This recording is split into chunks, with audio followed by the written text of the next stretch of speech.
Philly with Jon Marks, as always, presented by Bet Parks. Good morning to everybody watching live on YouTube.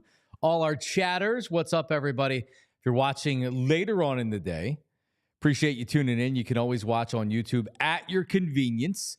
Also, our podcast listeners, it gets podcasted every day about 9 a.m., the audio version of the show. Tyler gets it up there. So good morning, hello to everybody out there listening. Roku TV, damn it. A lot of people watching on Roku. I have some friends telling me, hey, I didn't know you guys were on Roku. You're damn right. Just search PHLY Sports. One of my favorite movies of all time, extremely underrated, is Back to the Future, 1985. You realize that's almost 40 years ago. So you have to remind yourself, like, all right, that was a really, really long time ago. So I don't know of our younger viewers, like Tyler Zuley, for instance, my producer. Have you watched Back to the Future? Have you seen it? Do you know the movie? Of course. Okay. Of course.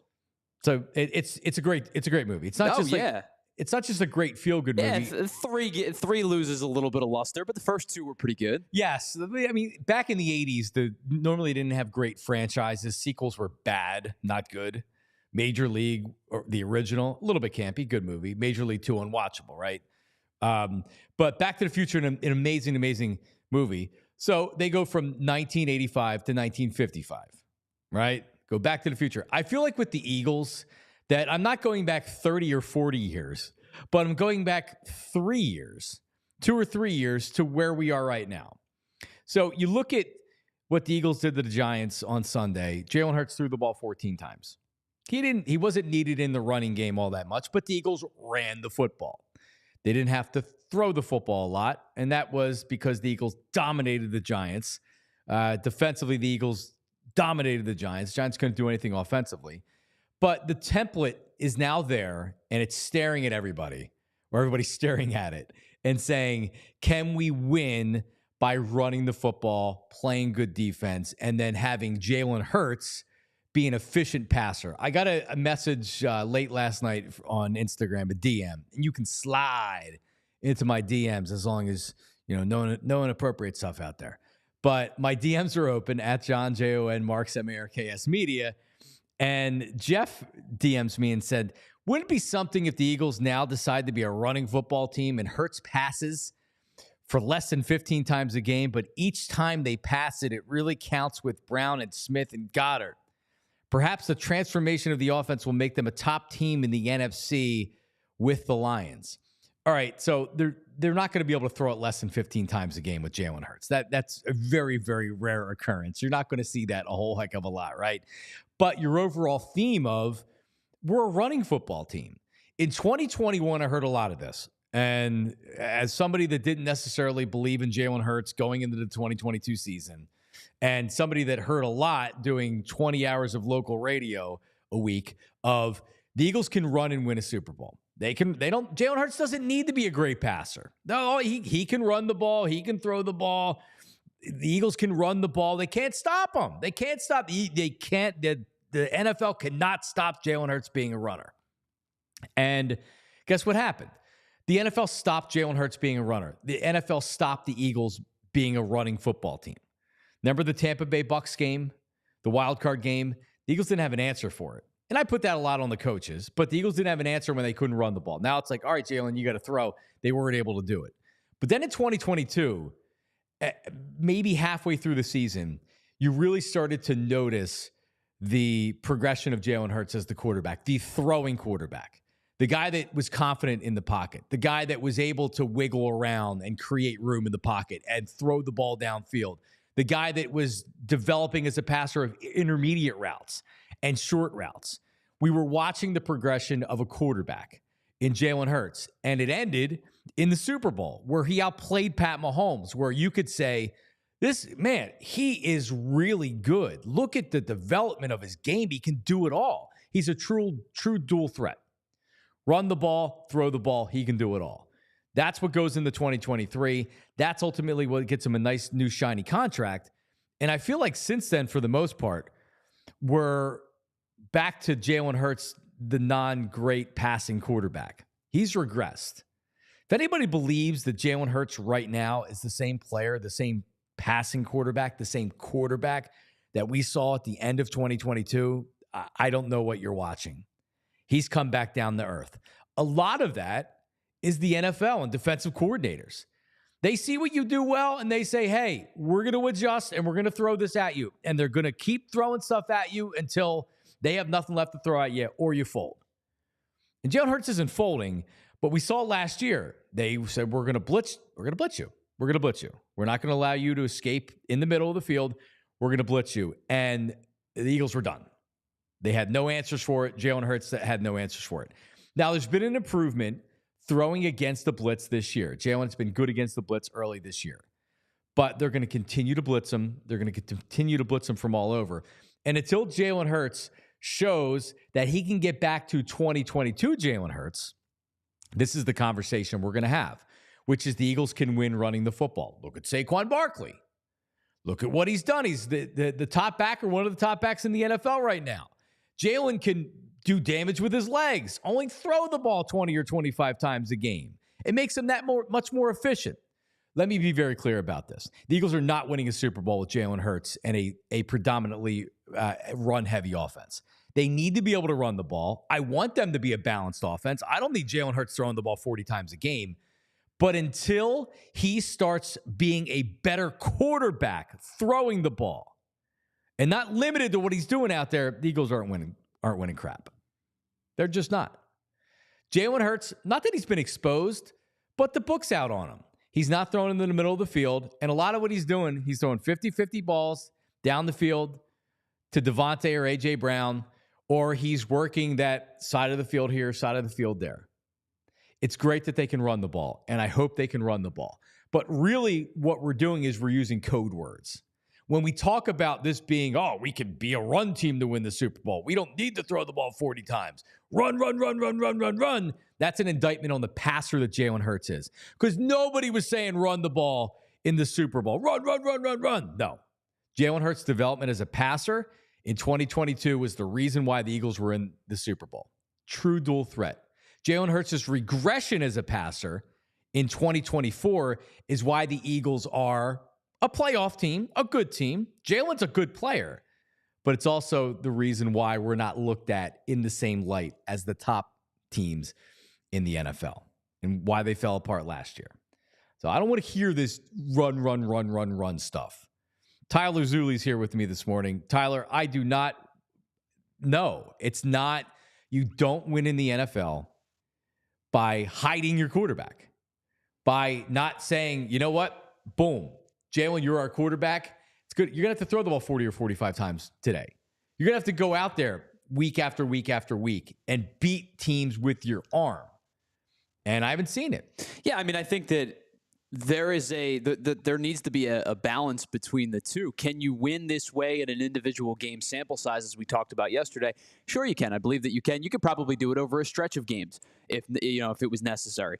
Can you do it to an extent of being amongst the elite teams of the NFC? You brought up the Lions, for example. The Lions may right now be the best team in football. I know Kansas City is playing unbelievably, defensively. Their defense is stout. Patrick Mahomes has been okay, but it's really been, great coaching, great defense, and a couple of big plays where they need to be. Offensively, the Lions, I think, are the premier NFL offense right now. They're in a different stratosphere than everybody. It's not just the Eagles. They're in a different stratosphere than everybody. Jalen Hurts has improved as a passer against the blitz this season. His completion percentage has gone up. But Jalen Hurts has been blitzed 68 times this year, which is 63 times, which is the ninth most blitzes against a quarterback in the NFL. It's an intentional defensive scheme is to bring pressure on Jalen Hurts.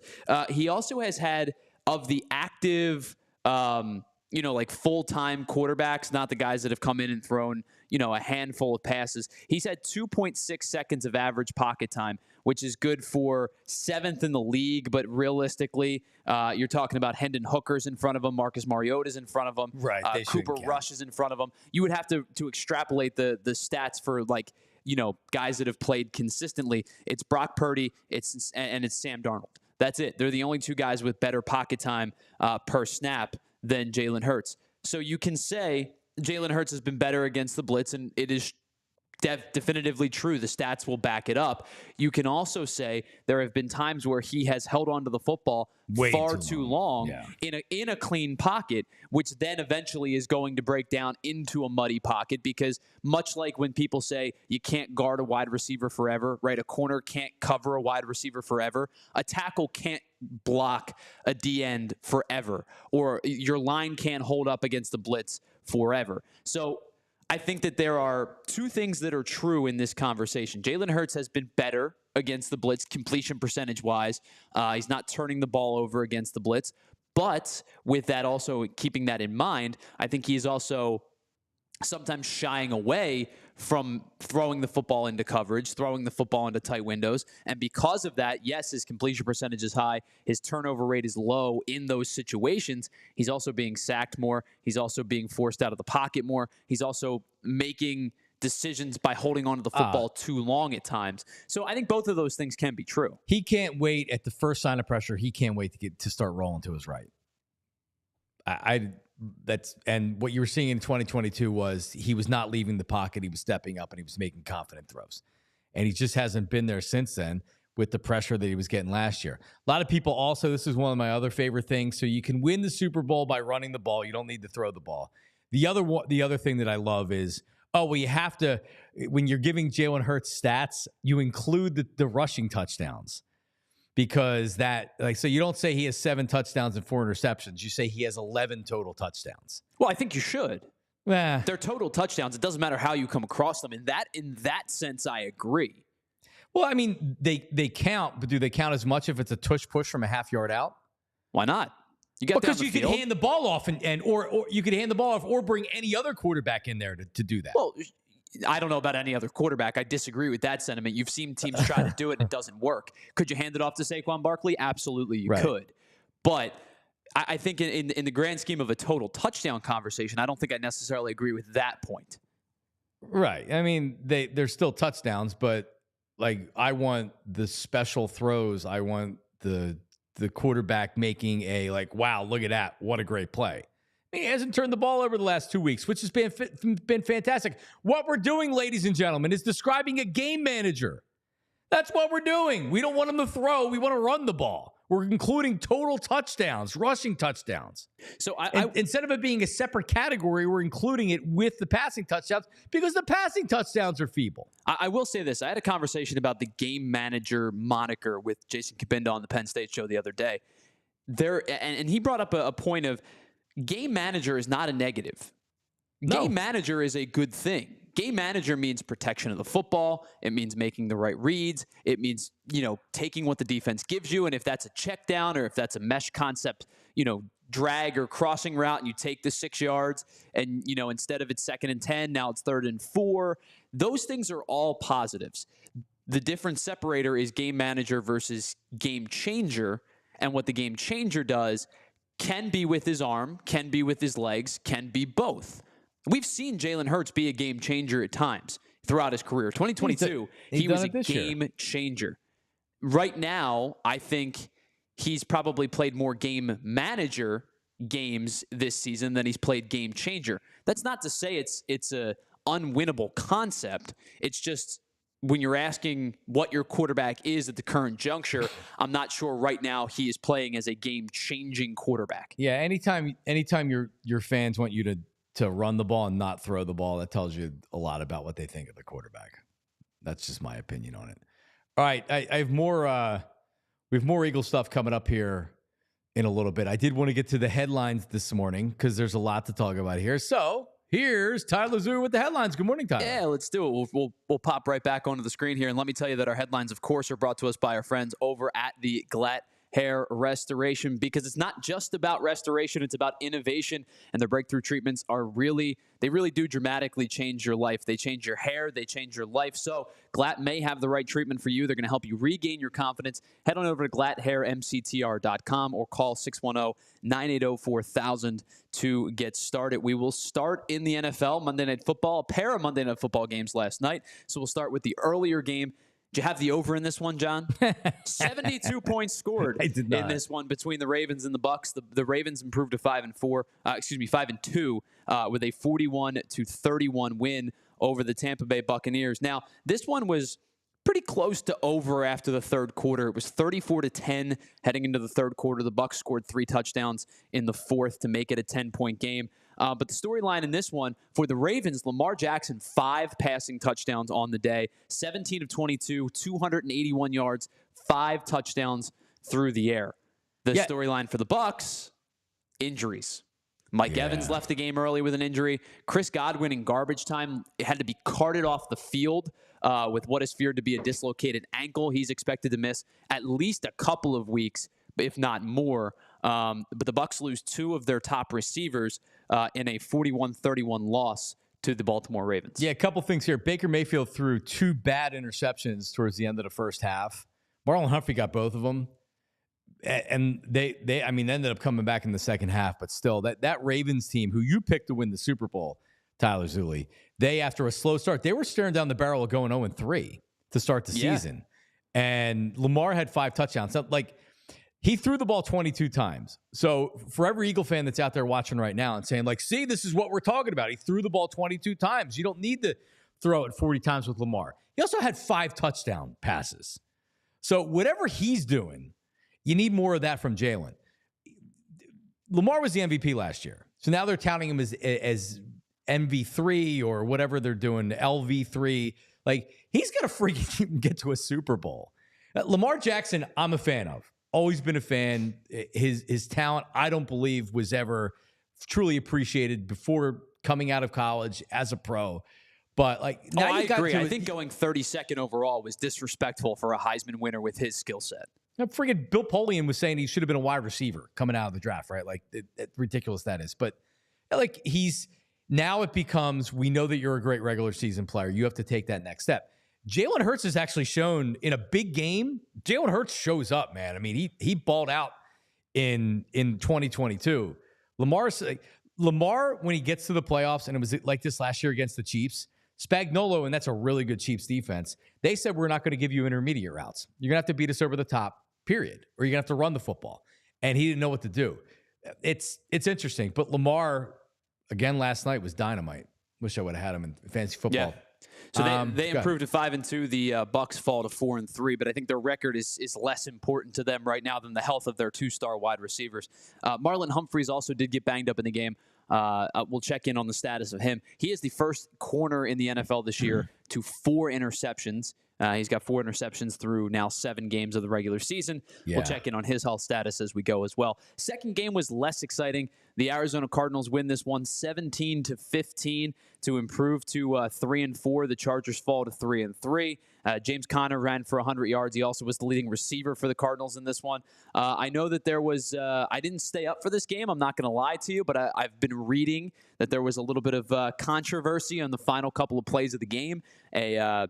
Quote, controversial penalty set the Cardinals up in field goal range. They kicked the game-winning field goal, and they win this game 17-15 over the LA Chargers. I watched some of the first half, and then I was out. But once the Baltimore game ended, I was like, all right, I got to go to sleep. Understood. I can't stay up for this.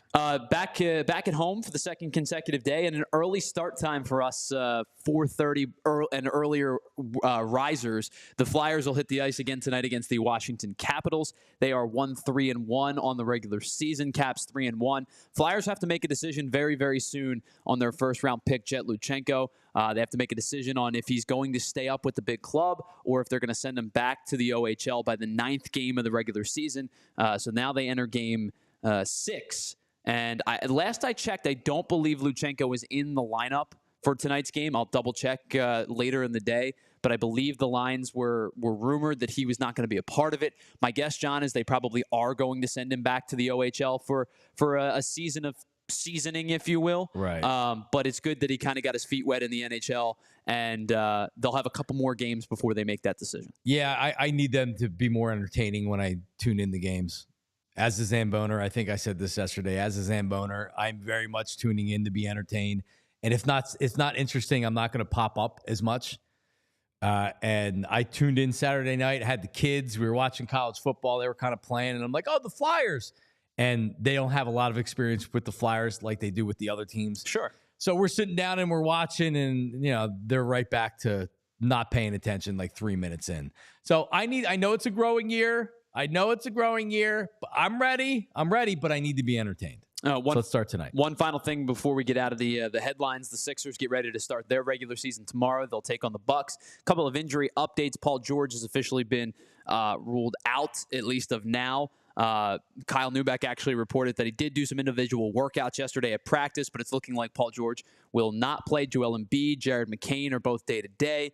Embiid was a limited participation. Kyle, again, had this limited participant in practice yesterday. Probably expected to play. Jared McCain, partial participant in practice yesterday. Kyle's all over ESPN. This is amazing. I saw that. Which is great for him and the brand of all PHLY. But there's an update on the Sixers. They'll get started tomorrow against the Milwaukee Bucks. NBA season kicks off today with the reigning champs, the Boston Celtics, host the New York Knicks. The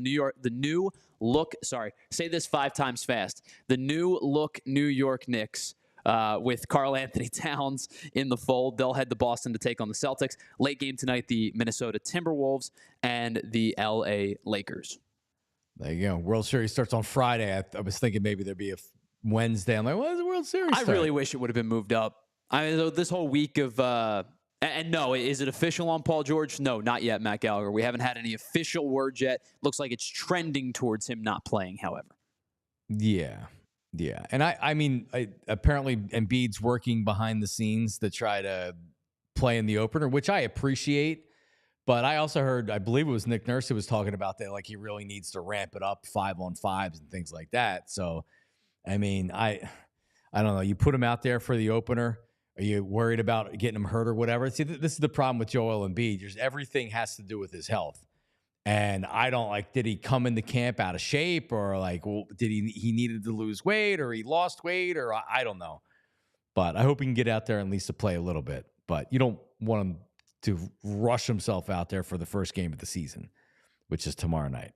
All right. Well, thank you very much there, Tyler Zulli. All right. Let's talk about Glatt hair restoration for a second by Morgenstern Medical. And Tyler actually has a before and after picture that he's going to throw up there for a second. But you can see the after right here, right? Pretty good. The before picture is what's really telling. And when I talk about Glatt hair restoration, I say I shaved my head, but I didn't like the way that it looked. And it was true, because it was I just was well, I'm not ready to do this, right? So it's if there is another way, well, how about Glatt hair restoration? Just amazing results. The hair team has over 30 years of experience. There it is. There's the before. You can see hair is close. That was at a wedding. Look at that hairline and look at after. So you think about that. That was a number of years ago. What would it look like today? So you're almost getting out in front of it a lot of times when it comes to hair loss. So if you're maybe in not as much hair loss as me in my before picture right there, there's so many different things that you can do to prevent and restore, right? Science is amazing. Vitamin supplementation can really, really help. Hair restoration surgery, which I had. PRP and stem cell restoration. The TED treatment, which I showed you yesterday, which really helps with thinning and with balding. So bald's optional. Their hair team, as I mentioned, over 30 years of experience. Each patient, if you contact Glatt Hair Restoration, gets a complimentary one-on-one consultation. So they're going to pinpoint the best course of treatment. The hair team may not think that you need hair restoration. Say, well, you know what? This will be really effective. That'll be really effective. So it's not a one-size-fits-all type thing. Really, the bottom line is you want your hair to look better, and there's nobody that is better in the area, really anywhere, than Glatt Hair Restoration. Call them today, 610-980-4000, 610-980-4000, or glatthairmctr.com. That's G-L-A-T hairmctr.com. All right, let's talk about BetParks and the BetParks app. So check this out. Eagles 2.5-point underdogs on Sunday in Cincinnati. That number has not moved. Again, if you like it, you like the Eagles, I would take it now because I think that number is going to come down. So if you're going to bet the Eagles, do it now. Don't wait. World Series starts Friday. Dodgers are minus 125 for the series. Yankees plus 105. How about the World Series MVP? Tyler Zulli, here are your favorites. Ohtani, plus 200. Judge, plus 410. Do you know how this works? You bet $100, and you would win $200 on Ohtani, plus 410 on Judge, plus 500 on Soto, plus 750 on Mookie Betts, plus 800 on Giancarlo Stanton. And how about this one I threw in? Garrett Cole's plus 3,000. You figure if he wins 2 starts over the course of a series and is dominant, look at Cole Hamels. He won the World Series MVP. But, man, there's a lot of star power in this World Series. The one and only sportsbook app I ever recommend, BetParx and the BetParx Sportsbook app, an online casino. Watch and wager football, and you can also double down on fourth down by playing live dealer blackjack, craps, roulette, and more while watching the game. And new users, check this out. Download the BetParx online casino app and sportsbook right now. Get up to $1,000 casino bonus back if you're down in the first 24 hours. BetParx.com for all the details. Your casino bonus must be wagered, and you must be 21 in PA, New Jersey, Maryland, Ohio, or Michigan. Gambling problem? Call 1-800-GAMBLER. All right. You got any long shot guys that I know you brought up Garrett Cole. Any long shots you like to potentially steal an MVP? Garrett Cole would be the one guy that I would go off the grid. Okay. I think if I were to take a more of a little bit of a risk, this guy was awesome in the NLDS and then had 2 hits in the entirety of the NLCS. So I think he might be due for a cycle back through. You can get Teoscar Hernandez at plus 2,700. Yeah. When he's on, he's on. If he gets on, he might have. He could carry him. He might have 7 hits 8 hits in the postseason. He could carry. If you're looking for a long shot, he's either going to go 7 for 12 in a 4-game stretch or 0 for 12 with 8 strikeouts. So unfortunately, you're not going to know until he gets there. It's worth a sprinkle. Sprinkle a little bit on top. $5-10. All right, my buddy Mike Gill, who does, he's been the longtime afternoon drive guy down in ESPN Atlantic City. And I'm on his show a lot. He comes on my YouTube show I do at night a lot.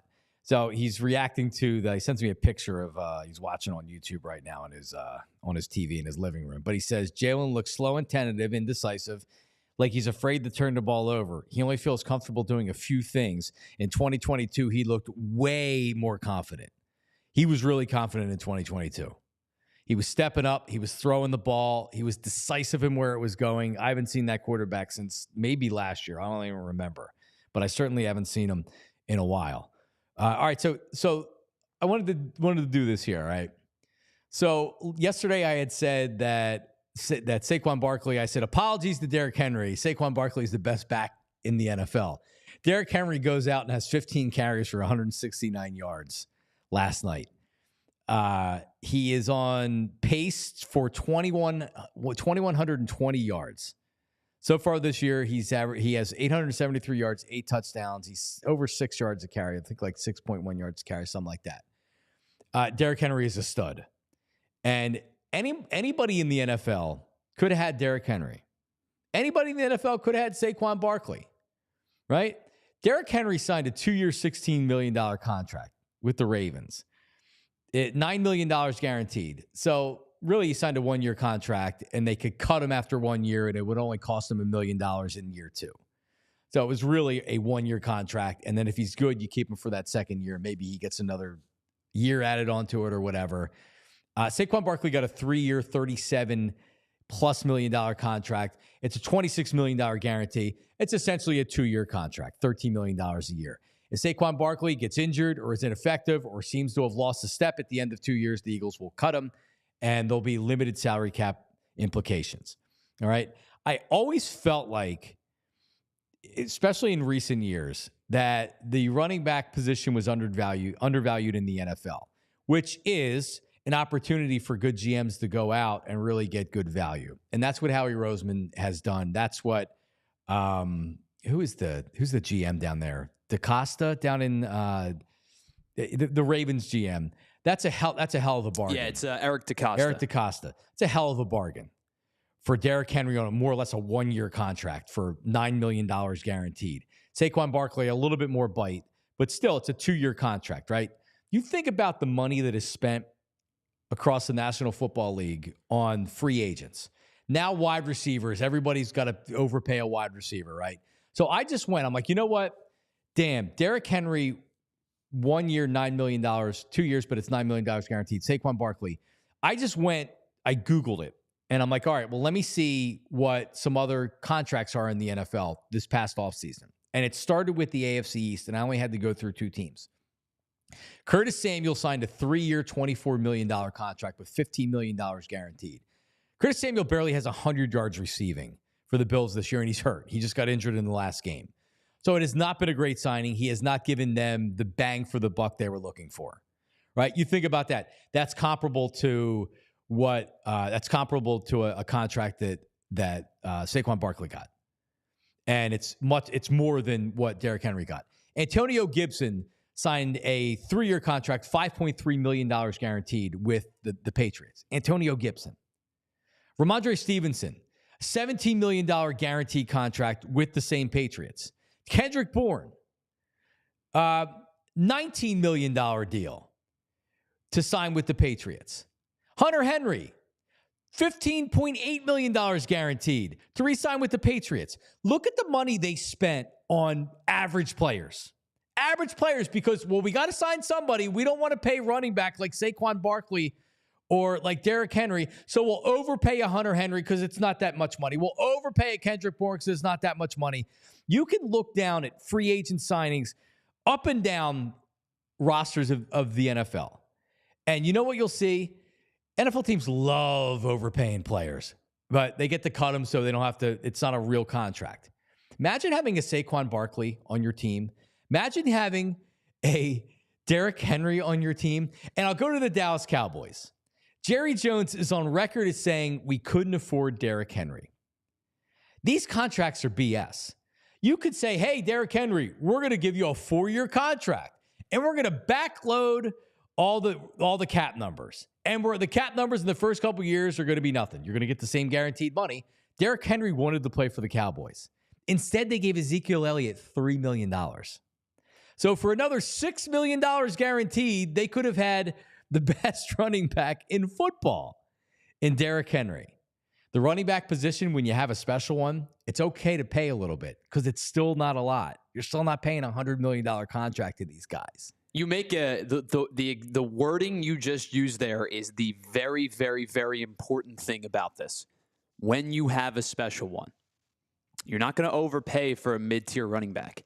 The Eagles were smart in letting Miles Sanders walk out the door. Miles Sanders was good here. I was probably too hard on Miles Sanders throughout his tenure. I just was never a Miles Sanders guy. I think the immediacy to bounce it to the outside too frequently, the drops, the inability to pass protect. There was a lot of things I didn't like about Miles Sanders, but Miles Sanders was a good running back. Miles Sanders isn't a great running back. Miles Sanders is the 3rd-string running back on the worst team in football right now. And Chuba Hubbard is getting carried. Hubbard's and Jonathan Brooks is going to be back very shortly. So he's the backup right now. Excuse me, but he's going to be cut he's after going this year. He's not going to be on the roster after this season. They gave him a chunk of change, right? So the value of a running back is low until you get to the upper echelon guys, right? So not the same as a quarterback because quarterbacks command much more larger chunks of the cap. But the best way to win effectively with good running back play is guys on rookie deals. And it's guys that, you know, if they're not Derrick Henry, if they're not Saquon Barkley, like I'll ask you this. If you had to make a guess, Christian McCaffrey's another one. If you had to make a guess, who's the next running back to get a big running back contract extension? Of maybe some of the young guys. I would actually need to see something in front of me. And I'm sorry to put you on the spot like that. To me, the correct answer would be Jahmyr Gibbs. Oh, yeah, for sure. Well, yeah, because, David Montgomery just got, and they've paid David Montgomery twice now. Yeah, Jahmyr Gibbs because he's a special player. So, agreed. But the amount of guys that have been selected and will get contracts prior to Jahmyr Gibbs might be higher than it should be. Breece Hall is going to get paid. Oh, and Breece Hall's the other one. That's a great pull by you. Breece Hall is going to get a massive extension too because he's been awesome. But that's it. This used to be a running back league. And now they used to be the star players. Now you've got top tier, S tier, upper echelon running backs. Yeah. A bunch of dudes. And then there's really like a very small finite window of like, okay, that guy stinks. He shouldn't be a starter, right? Right. Because you can, interchange all of this mid-tier group. Like, even to a point where Josh Jacobs got paid. Is he a premier running back anymore? No. He's above average, but he's not great. Is DeAndre Swift a premier running back? No. He just got a contract with the Bears. No. Well, look at you get my point, Dalvin right? Cook went from being 1,200-yard rusher to practice squad player in a matter of 2 years. Sure. It's a quick turnaround. Oh, man, it is. And I don't mean to say that this is like 100% a foolproof method to go by, right? You're going to miss on guys because Jordan Mason went under the radar, and now he's a starting running back for the 49ers. You also can conceivably say, hey, we're going to pay this stud running back. He blows his ACL out, and he's never the same. Sometimes those things happen too. But I think in your vacuum of this conversation, you kind of have an understanding of what the value of the premier running backs is and what the value of everybody else is. Yep. Yeah, agreed. It's got to make sense for the player. It's got to make sense for the team.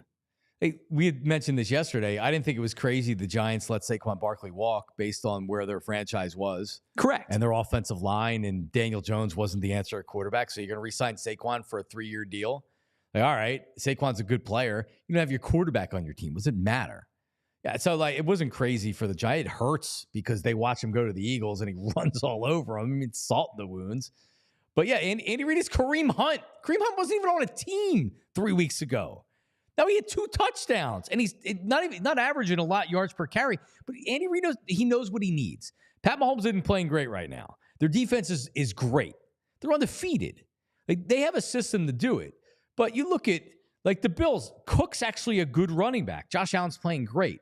The Dolphins will use Mostert, who like is good, can't stay healthy. So they have a couple of running backs. The Patriots. You kidding me? Between Stevenson and Antonio Gibson, what a waste of freaking money for those guys. The Steelers, Najee Harris stinks. Has he been having a better year this year? I mean, I know they didn't exercise his 5th-year option, but like they didn't have exercise his 5th-year first-round option. Yeah, he's averaging 4.1 a carry. He's got 2 scores. He's at 100 rushing yards in back-to-back weeks. And Nick Chubb, and you know what's crazy? Yesterday, I put out, like Saquon Barkley, I'm just raving about him. And why is everybody going to tell me he's not that great? Or like, oh, well, I'd rather have Nick Chubb. Nick Chubb has like 15 carries in the last 2 years. So to say Nick Chubb right now is better than Saquon Barkley, yeah, like 2 years ago he was. Yeah, Nick Chubb was conceivably the best running back in football awesome. 2 seasons ago. Yeah, now he's coming back, which is great. From injury, but for sure. You know what happens? He literally almost missed two straight seasons. So, but nobody wants to give him credit. I even have it. I won't call you an annoying Penn State alum and fan, but my friend Andrew. That would be fair if you do. Well, you haven't given me reason to do it. My friend Andrew, he sends me a message and says he's always been the best running back. He's always been that great. And it's like, hang on a second, bro. Like, you got to go back and you got to look at 3 of the last 4 seasons. He's been injured. He came back from the injury. He wasn't the same. He had the high ankle sprain or whatever. Let's not act like Saquon Barkley came into Philly having 4 straight seasons of 1,200 yards and more. Like, look at LaShawn McCoy's numbers. LaShawn McCoy was a stud. He was the best running back or a top 3/5 running back for 3, 4, 5, 6 years in a row. Look at his numbers. Saquon was injured. That matters. That matters with the running back position. So Saquon Barkley has so he played 14 games last year for the Giants. He has 11 more games to reach 270 rushing yards to surpass his rushing total last year. He had 960 last year. He had 1310 his last full season. Right. He might get to 1,300 again this year. Last year he wasn't great. He was great in 2022. And then 2 years prior to that, he played in 2 games, and he played in 13 games coming off the injury, and he even averaged 4 yards a carry. So let's not act like that Saquon Barkley has been Eric Dickerson his first 7 years coming into this season. But yeah, like I was expecting Saquon Barkley to be very good. He surpassed what I thought he was going to be. And here's the other thing. He's got to stay healthy. He's played 6 games. That's part of it. So in week 13, if he's out with a high ankle sprain, no one's talking about this, or nobody cares. So let's hope he still does. But yeah, Tyler, you're right. He stays healthy. He's running for 1,400 yards. Oh, yeah, for sure. It's not like they're overusing him. I don't think he's had 20 carries in a game, or if he has, it's only been one. He's just been very productive in those carries. He has had, I'll give you that number in just 1 second. I was looking this morning at his game log.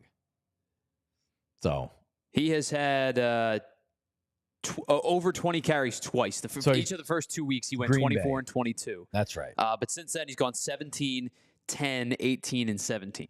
Yeah, that's perfect. That is the perfect amount of use. So there you go. All right, let's. I got something coming up. World Series is starting, and then Sixers and Flyers. So we'll end with that coming up here in a second. But hey, let's talk about Rite Aid. People aren't going to believe me. People are going to be like, "No, he's full of crap."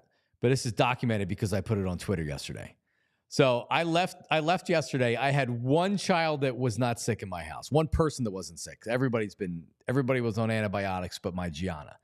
And she got a fever on Saturday into Sunday. So I'm like, she's going to have strep throat. And sure as not, she had strep throat yesterday.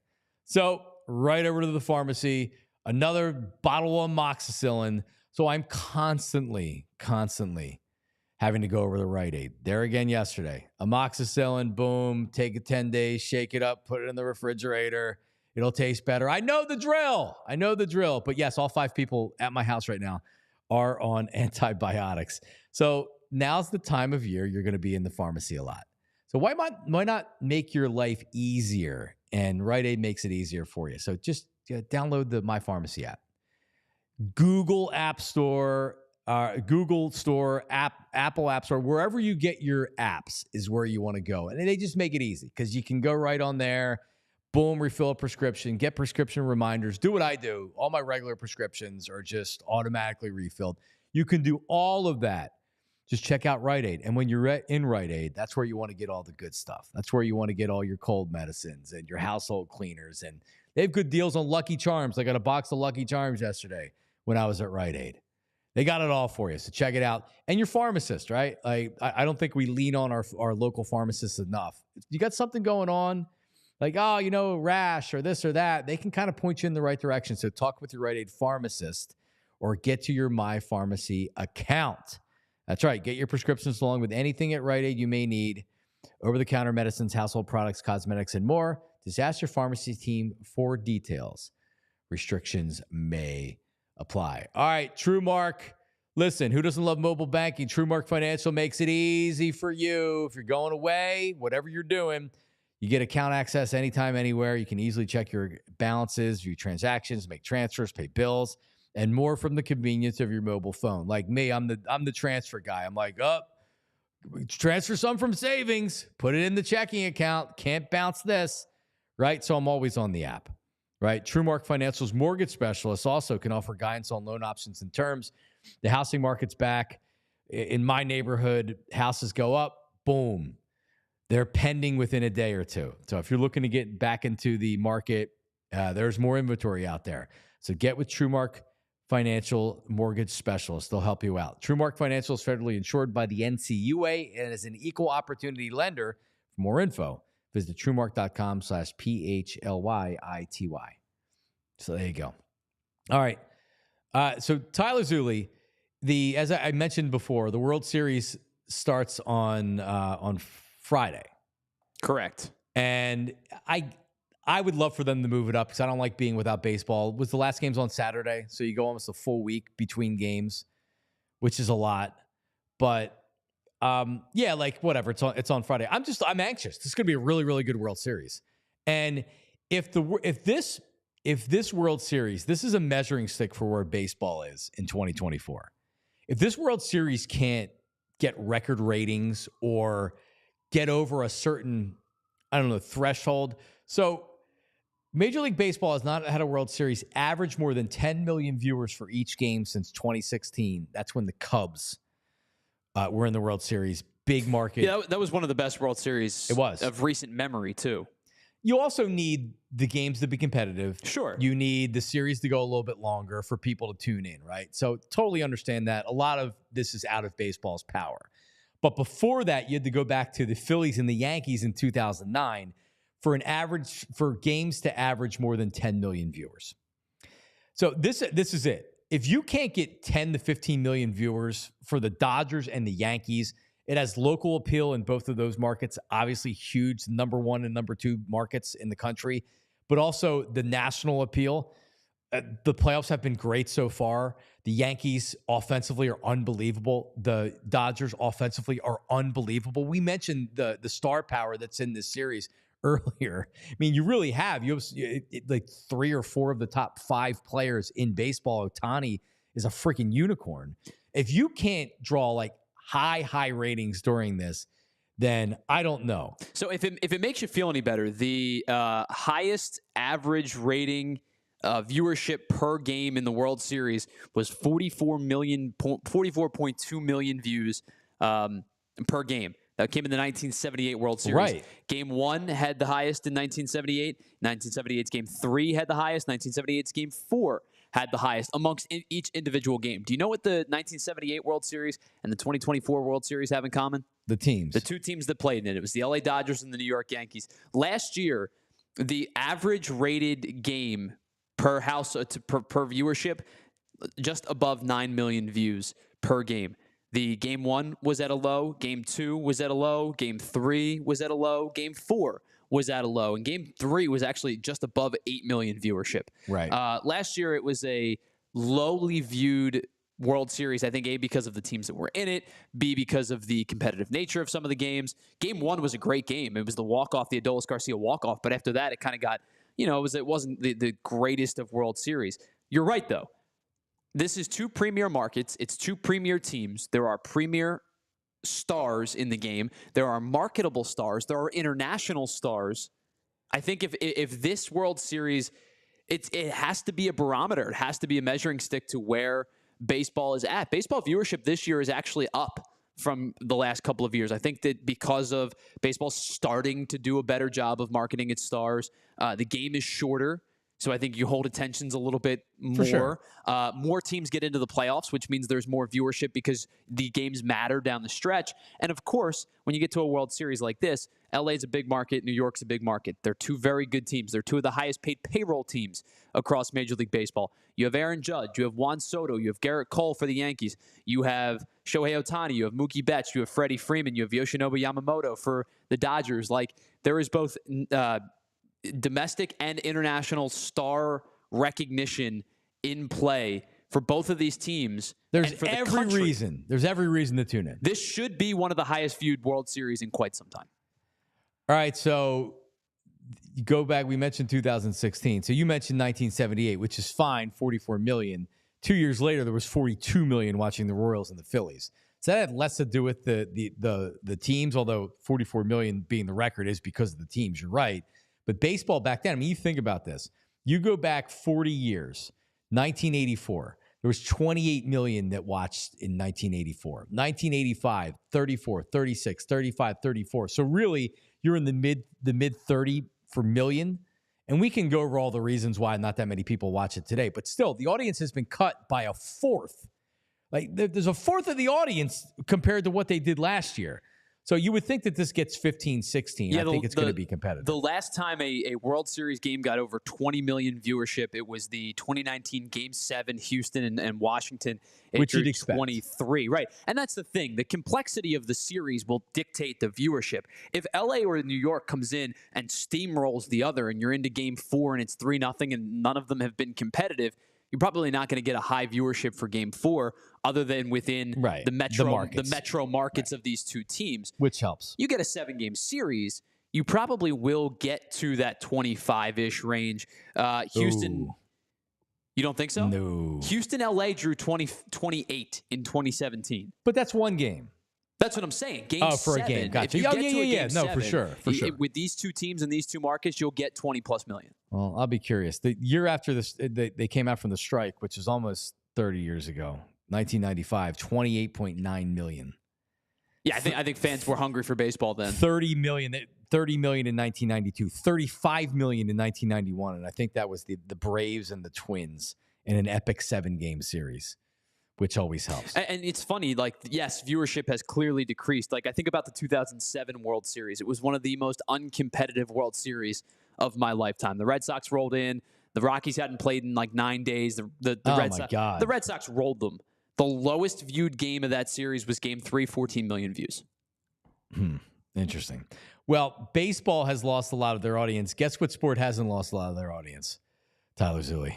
Football. Football in the NBA? 13. Well, the NBA's ratings aren't great. 13 years in a row, Sunday Night Football has been the #1 ranked show in primetime. You think about that. That's not a surprise. 13 years in a row, Sunday Night Football. If you go back every year, they'll put out the top 100 viewed shows over the course of a year.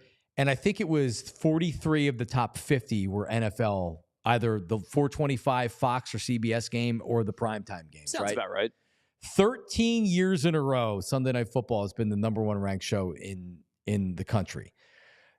Before that, this show, 6 years in a row, 2005 through 2011, was the #1 ranked show, 6 years in a row. Would you like to venture a guess? Alexa, our intern, is almost here. Maybe she can help out with this. All right, so this show was the #1 ranked show 6 years in a row from 05 to 11. Across the board, like... No, so at the end of the year, they were the #1 rated show for 6 straight years. Okay. From 2005 to 2011. Not a sporting event. Not a sporting event, and not a situational comedy or a drama. Oh, wow. So it is not a drama, it's a game show? It is it's a reality show. Reality show. Correct. 3 seconds. The only thing that keeps coming to my head is like Survivor. Good guess, incorrect. Alexa, does she have a guess back there or no?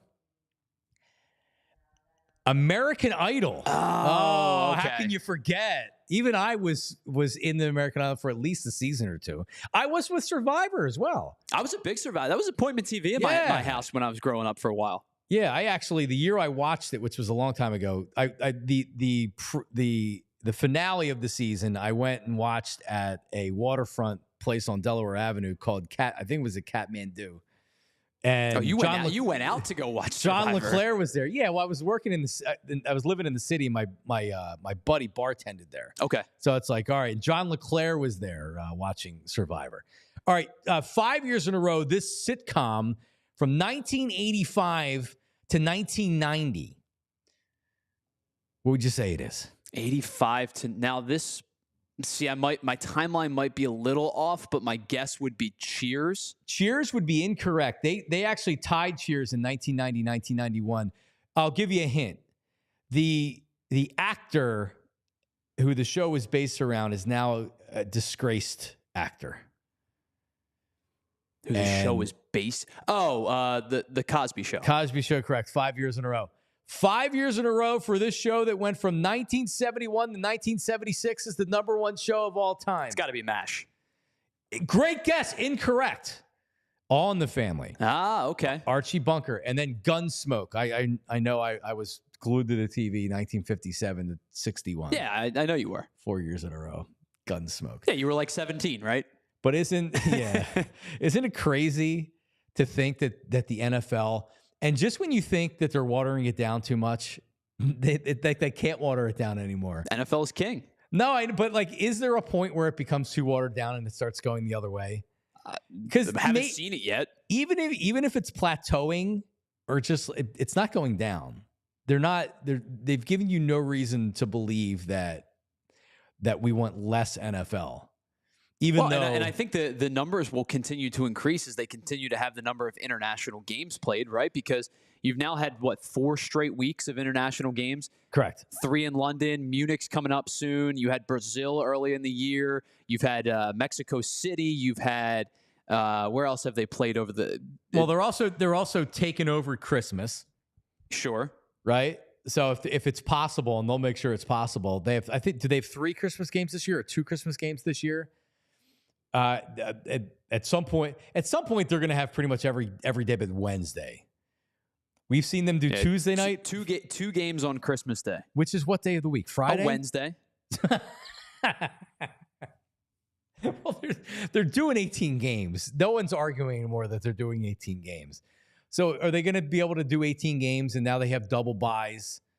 I think they're going to have to institute a double buy. It's going to be a 20-week season. The Super Bowl is probably going to be like midway through February now. I don't care if they can do a 20-week season all they want. What do you think we want less football? It's what we wait all year for. Well, especially considering the fact that, February is kind of a dead period of sports. Like March, you get back into the NCAA tournament. The NBA and the NHL are starting to get into playoff push. Major League Baseball's back. But February is kind of a dead month once this Super Bowl is over. It's not a bad idea. But it's also monetarily at least. It's also, and maybe because we work in the business, but it's the busiest time of year. It's a content driver for us for another 2 weeks too. Yeah, I'm not, and I'm not as busy this year, just kind of starting out here, but for many years I worked a 6-day doing national radio anyway, but I was doing Miller Lite stuff. So I was having a weekly Miller Lite appearance out somewhere. So I was going to bars and driving all over the place and doing watch parties and stuff like that. And, I was doing the Brandon Graham show. So by the time the Super Bowl or the Eagles season ended, I'm ready for the season to be over. I need a little bit of a breather. But we can extend it by a couple weeks. I'm fine with that. All right, 76ers tomorrow night, the home opener, the opener for the season, and we're gonna try to have Kyle or Derek on tomorrow. Yes, I've reached out to the guys. We'll see who's available.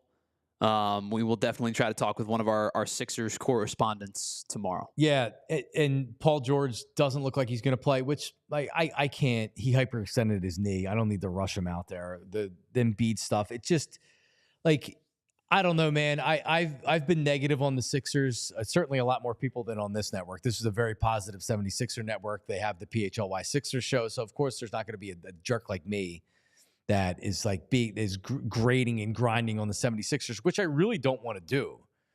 But at some point, I need some type of a scratch. I'm itching, man. Well, I think the Sixers as a fan, my soul is dead as a Sixers fan. I think you can individually look at the teams you root for with a different lens.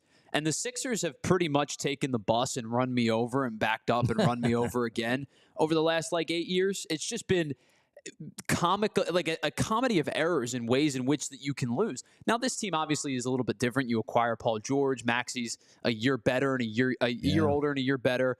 I think Embiid is going to monitor his gameplay to be healthy for the postseason. There is hope for this team, but I have just been beaten down by the Doc Rivers ineptitude, the Ben Simmons inability to shoot the basketball, Matisse Thybulle being this heralded I can't believe I used him third. He was just the third one that came to mind. James Harden's saga. They've taken a lot of swings at it, bro. To your point, and that's the thing. They've given it an effort, and that's all I can ask for. But I feel like I've had the bus backed over me 4 times. Yeah, I can't believe Matisse. I can't believe Matisse Thybulle's the third guy that came to my head. Jeez, my Matisse Thybulle hate runs deep. So tomorrow, and I'll give you your homework right now. Come up with your top 5 best process Sixers players. Oh, okay. And when I say best, I don't necessarily mean the best players. I mean the top guys that encompass, because the process, the Sixers sucked. So you can have bad players. So you're talking there. about notable, bust out names. Yeah, the notables. For whatever reason, Henry Sims always comes to my mind when I think of the process Sixers. I don't know why. Hollis Thompson is the one for me. Hollis Thompson's a great one.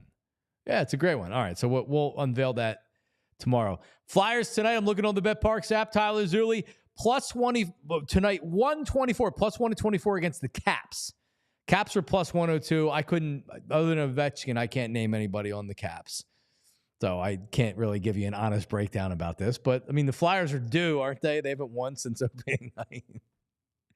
Alexa, our intern's going to the game. So go check it out. I respect your honesty with this team where you're just I don't know. Yeah, but we'll have Bill Matz on to give you. Now, I'll say this. Don't let me get hot on the Flyers. Don't let me get into this Flyers team. We'll be talking mucking and grinding. Real quick, rapid fire, because I know we're running out of time. I'm going to give you a couple of names. Shout out to the diehards, by the way. You tell me if you know who they are. Nick Backstrom. Yeah, I've heard the name. Okay, yes. There you go. You're 1 for 1. Defenseman? No, he's a center. TJ Oshie. Yeah, sure. There you go. Okay, you know Ovechkin, as you said. Yeah. How about Tom Wilson? He's dirty. Yes. He's a dirty player. Very dirty. Yes. John Carlson. Cody Carlson, former Oiler. I know. Trevor Van Riemsdyk. Is he related to JVR? This is his brother, yes. I saw a guy with a JVR Toronto Maple Leafs jersey on the other day. right? Okay. I mean, I assume it was Austin Matthews, right? No, it was JVR. Oh. It was Van Reem's like Maple Leaf jersey. I'm like, that's interesting. Are you like that much of a Flyers fan that you went was that him or was that his brother? Anyway, I don't know who that is. No, James is the former Flyer. Trevor has bounced around the league. Are they related though? Yes. Oh, okay. Yes. I believe Trevor's played for Carolina. He's now with Washington. Played for a couple other teams as well. I think he may have played for Boston at some point in his career. See, a great exercise would be to grab I used to do it with adult film stars and NASCAR drivers. And then say, all right, adult film star, NASCAR driver, and you had to decide. Oh, and you have to determine which it is? But since I've grown up since then, so I wouldn't do that. We would use a different category, like Washington Capitol, but anyway, yeah, I mean, the only guy I know is because he's in the headlines for, Ovechkin, but he's in the headlines for being dirty. Tom Wilson. I love games like this, man. We can do this all the time. Give me a couple more before we get out of here. Oh, okay. Let me. Well, don't worry about it. I just got rid of the roster, but I'll try to get you a couple more before we get out of here. All right, let's do Pierre-Luc Dubois. No, nothing. How about Sonny Milano? I know Alyssa Milano. Oh, you're doing. And I used to be roommates with somebody called Sonny. Jacob Verana. No. Jacob Churchin. No. Churchrin, excuse me. Do you know any of these players? Most of them, yeah. Really? Yeah. You got to understand, I play a lot of NHL too. So, like, even if I'm not locked into the Flyers or the NHL as I am, as so a it's viewer, of video games. But I play a lot of games. Yeah. Oh, you play video well, games. That's how I used to keep up on rock. Like, John, my brain has this like stupid like depth of knowledge of minor league affiliates and who they are. Sure. Because I play a lot of MLB The Show. So you go to Road to the Show, you go through the ranks, right? So even if you get drafted by the Phillies and you're playing for Reading, you're playing, Columbus, and you're playing Charlotte, and you're playing the Eastern League teams. Yeah, exactly. So you get to know the New Hampshire Fisher Cats and things like. Listen, the video games help with this type of knowledge. They sure do, man. Without a doubt. Yeah, I mean, I have a Williamsport crosscutter hat. Rest in peace. Rest in peace, crosscutters. Not even affiliated anymore. They got whacked. I used to call some games for the State College Spikes, which was the same league for the Pirates, and they were also with the Cardinals for a while. What was the name? What was the name of that league? It was the. I know it's a short season. Short season wasn't the Frontier League, was it? No, that's an independent league. Whatever. I mean, there's nobody out there that cares what we're talking about. Anyway, all right. Well, shout out to everybody watching on YouTube. The New York Penn League. New York Penn League. Oh, how could I forget that? Everybody on chat that comes in every day and watches us live and gets involved in the show, we appreciate you. So keep doing that. We're live every morning at 8 o'clock on YouTube. Roku TV, 8 o'clock. And then again, if you have Roku TV, just look for our channel, PHLY, because all of our content is around the clock. We have our own channel, 24 hours a day. So you can catch me, you can catch Ant. I came in this morning before we went on. It was Bo and who was Bo with yesterday? Was it? I don't even know. But I saw our PHLY Eagles show on earlier this morning. So it's constantly around the clock. So check it out. And podcast people, we appreciate you. It gets posted every day right around 9 o'clock. If you want the audio version of the podcast, yeah, you can get it. Just search Philly with Jon Marks, PHLY, wherever you get your podcasts. And reach out to us. You can reach me at Jon, Jon Marks, Marks Media. That's across socials, and at Jon Marks Media or jonmarksmedia@gmail.com on email. We appreciate it. Alexa, the intern, thank you. Tyler, we will be back tomorrow at 8 a.m. Everybody, have a good day. See ya. We all silly like the man.